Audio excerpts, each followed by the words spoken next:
Hi friends, আমি তনুশ্রী। তনুশ্রীস কিচেনে সবাইকে স্বাগত। আজকে আমি চিকেন চিজ বল তৈরি করে দেখাবো।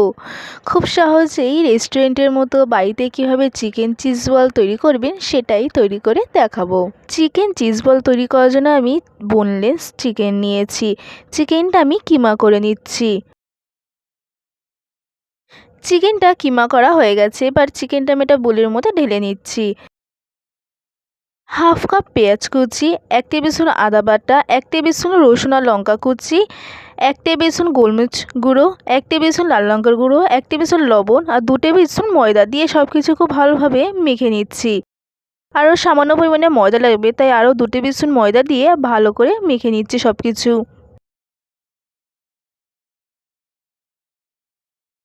একটা ছোট বাটিতে আমি মোজারেলা চিজ নিয়েছি, কর্নফ্লাওয়ার গুলে রেখে দিয়েছি আর বিস্কুট গুঁড়ো করে রেখে দিয়েছি। আপনারা চাইলে বিস্কুট গুঁড়োর জায়গায় ব্রেড ক্রাম্বসও ইউজ করতে পারেন। 2 হাতের তালুতে আমি সাদা তেল মাখিয়ে নিয়েছি আর কিছুটা পরিমাণে চিকেন কিমা নিয়েছি। এর মাঝখানে আমি মোজারেলা চিজ দিয়ে গোল করে নিচ্ছি। গোল করা হয়ে গেলে প্রথমে আমি কর্নফ্লাওয়ারগুলো জলে দেবো, দিয়ে তারপরে বিস্কুটের গুঁড়ো দেবো, দিয়ে এইভাবে ঠিক আমি 2 বার করব।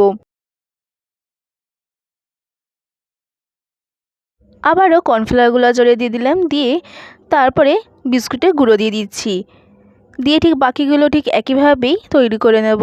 আরও একটা তৈরি করে দেখাচ্ছি।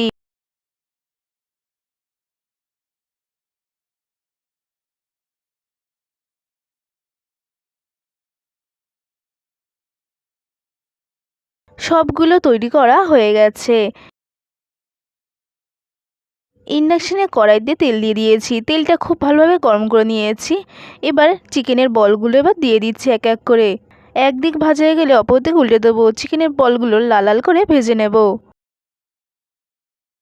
চিকেন চিজ বলটা ভাজা হয়ে গেছে, এবার এক এক করে এগুলো তুলে নিচ্ছি। বাকি চিকেন চিজ বলগুলো ঠিক একইভাবেই ভেজে নেব।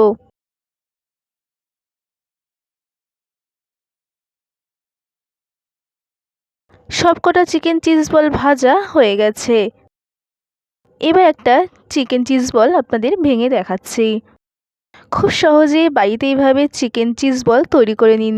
আর আমার রেসিপি যদি আপনাদের ভালো লেগে থাকে অবশ্যই লাইক, কমেন্ট, শেয়ার, সাবস্ক্রাইব করতে ভুলবেন না।